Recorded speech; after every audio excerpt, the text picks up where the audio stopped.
Hi, I'm Dan Welch with Emerging Civil War, and behind me is the Joseph Newcomer barn, a pretty standard bank barn in the area.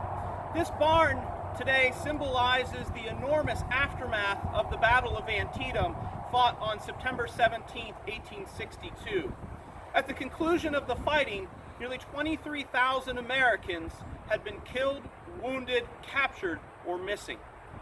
Medical directors in both the Union and Confederate Army would have to deal with thousands of wounded men in the coming days and weeks following this engagement. Dr. Jonathan Letterman, the medical director for the Army of the Potomac, would have an opportunity to institute his what would later be known as the Letterman system here after the Battle of Antietam for the first time. In the spring of 1862, Jonathan Letterman inherited the Army of the Potomac's medical nightmare. Over 33% of the Union Army of the Potomac in the spring of 1862 in the Virginia Peninsula were ill from illness and diseases.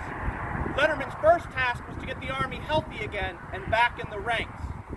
Following a flurry of activity and orders to get the men in fighting trim again, Letterman would begin to devise a system in which wounded soldiers could be removed from the battlefield, taken by to varying degrees of field hospitals, from those aid stations closest to the line to much larger, more permanent hospitals further to the rear.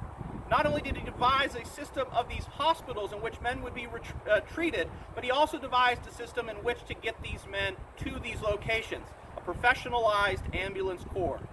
Antietam would be the first time that Letterman's system would be put into play in its entirety. And it was a success for Jonathan Letterman, the Army of the Potomac, and the wounded Union soldiers that had been wounded in combat during the fighting of September 17, 1862. Letterman's system would continually be utilized at battlefields such as Fredericksburg, Chancellorsville, and Gettysburg. Unfortunately for other Union armies and the Confederate armies here in the Eastern and Western theaters, they would not have a Jonathan Letterman to revolutionize the care of wounded soldiers in combat, both getting them from the battlefield and to a hospital or aid station for treatment. Policies and systems that Letterman would put into place and that would be utilized here for the first time in its entirety would still be used today in 2019 for battlefield medicine.